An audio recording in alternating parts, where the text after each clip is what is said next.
স্বাগত আরেকবার সিলেট স্টুডিও থেকে চ্যানেল এস সিলেটের খবরে। মৌলভীবাজারের কাউয়াদিঘি হাওরের পশ্চিম পাড়ের অন্তেহরি, কাদিপুর ও জগৎপুর সহ কয়েকটি গ্রামের হাজার হাজার মানুষ রয়েছেন জলমগ্ন। ডুবে গেছে গ্রামের সবকটি রাস্তা, নষ্ট হয়ে গেছে মৌলভীবাজার থেকে গ্রামে যাওয়ার একমাত্র পাকা রাস্তাও। অন্যদিকে পুরো গ্রামে হাওরের সব কচুরিপানা গ্রামের ভেতরে প্রবেশ করায় নৌকা নিয়েও চলাচল করতে পারছেন না গ্রামের সাধারণ মানুষ। পানির কারণে একাধিক বিদ্যালয়ে ডুবে গিয়ে শিক্ষা কার্যক্রমেও দেখা দিয়েছে প্রতিবন্ধকতা।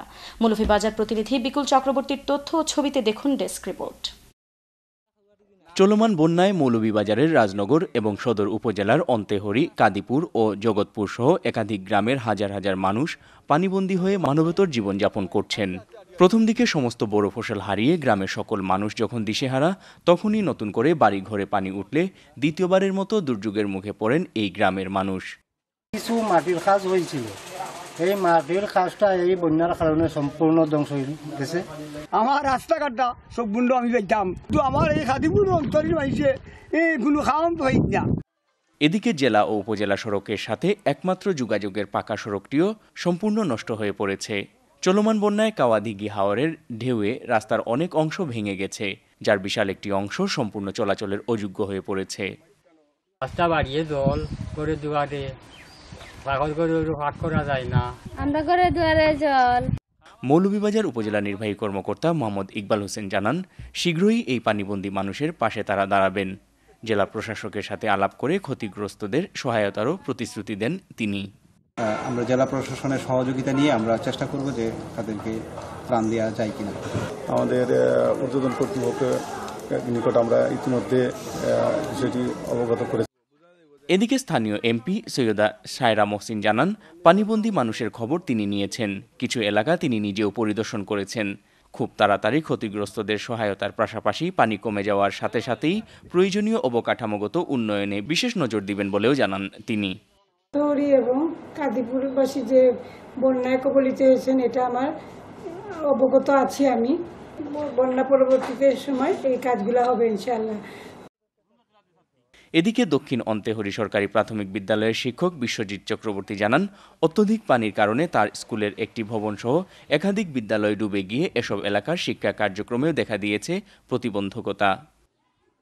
আমাদের বিদ্যালয়ের দুইটি ভবন, একটি পানির নিচে আর একটি বাউরা আছে, কিন্তু দুইটির মধ্যে আমরা দুইটা শিফটের মাধ্যমে ছাত্রকে খুব কষ্ট করে তাদের পড়াশোনা চালিয়ে যাচ্ছি। বন্যা দুর্গত এই মানুষগুলোর পাশে দ্রুত সংশ্লিষ্ট বিভাগ এগিয়ে আসবে, এমনটাই চাওয়া এই পানিবন্দী মানুষদের। Moinuddin Manju, channel S news desk.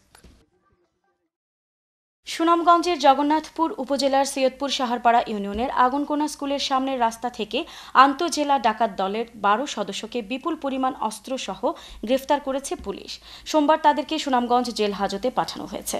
Jagannathpur থানা ভারপ্রাপ্ত কর্মকর্তা মোহাম্মদ মুরসালিন জানান, শনিবার গভীর রাতে ছাতক থেকে একদল ডাকাত উপজেলার করিমপুর গ্রামের একটি মাইক্রোবাস যোগে ডাকাতির প্রস্তুতি নিচ্ছে।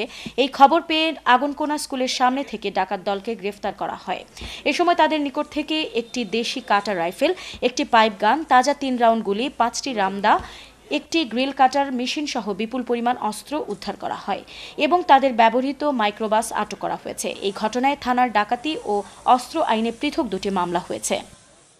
গুলশানের হোলি আর্টিজান ও কিশোরগঞ্জে জঙ্গি হামলা সহ সকল জঙ্গিবাদ ও সন্ত্রাসবাদের প্রতিবাদে মানববন্ধন ও সমাবেশ করেছে মৌলভীবাজার শ্রীমঙ্গল বিএমএ ও ফারিয়া। জঙ্গিবাদ ও সন্ত্রাসবাদের বিরুদ্ধে জনপ্রতিরোধ গড়ে তোলো এই স্লোগান নিয়ে Bangladesh medical association, BMA, pharmacist association Faria, Sreemangal শাখার যৌথ উদ্যোগে সোমবার দুপুরে শ্রীমঙ্গল চৌমুহনী চত্বরে মানববন্ধন ও প্রতিবাদ সমাবেশ করা হয়েছে।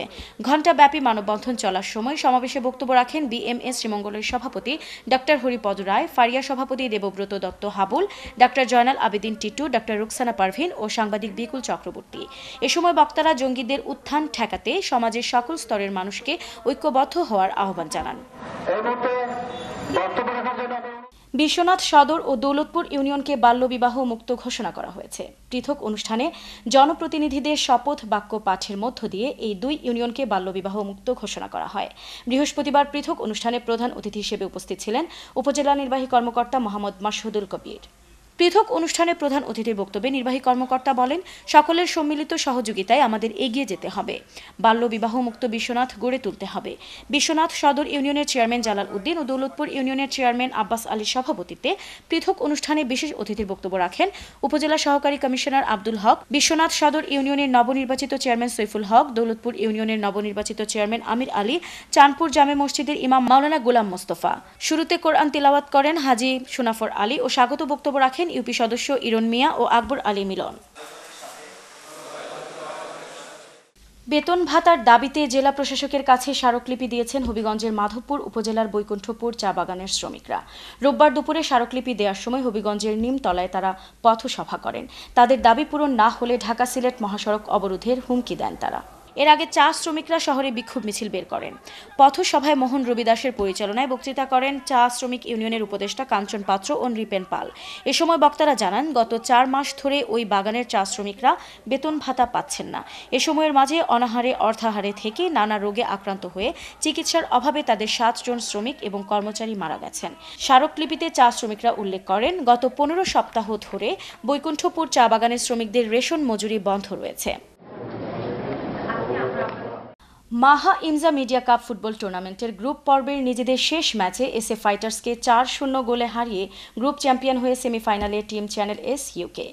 দলের পক্ষে সর্বোচ্চ 2টি গোল করে ম্যান অব দ্য ম্যাচ পুরস্কার জিতেছেন টিম চ্যানেল এস ইউকের অধিনায়ক Moinuddin Manju.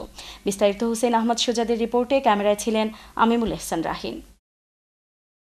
Electronic media journalist association EMJA আয়োজিত ফুটবল টুর্নামেন্টের এ গ্রুপের শেষ ম্যাচে বুধবার সিলেট জেলা স্টেডিয়ামে মুখোমুখি হয় টিম চ্যানেল এস ইউকে এবং এসএটিভি। ম্যাচের শুরুতেই আক্রমণাত্মকভাবে খেলতে থাকে টিম চ্যানেল এস ইউকে। ম্যাচের 5 মিনিটে শামীমের দেয়া কর্নারে চমৎকার হেড দিয়ে প্রথম গোল করেন দলীয় অধিনায়ক মইনুদ্দিন মঞ্জু। দলের পক্ষে দ্বিতীয় ও তৃতীয় গোল করেন স্ট্রাইকার শফি ও শামীম এবং দলের চতুর্থ গোল করেন মঞ্জু। জয়ের পর সেমিফাইনালে দর্শকদের আরও ভালো খেলা উপহার দেওয়ার প্রত্যয় এখন টিম চ্যানেল এসের। দীর্ঘ পরিশ্রমের ফসল আজকের আমরা সেমিফাইনালের চ্যাম্পিয়ন হয়ে গ্রুপ থেকে যাচ্ছি। তো আমাদের লক্ষ্য হচ্ছে শিরোপা জয়ের। একটা ভালো খেলা উপহার দিতে পেরেছি, এই খেলাটি অব্যাহত থাকুক।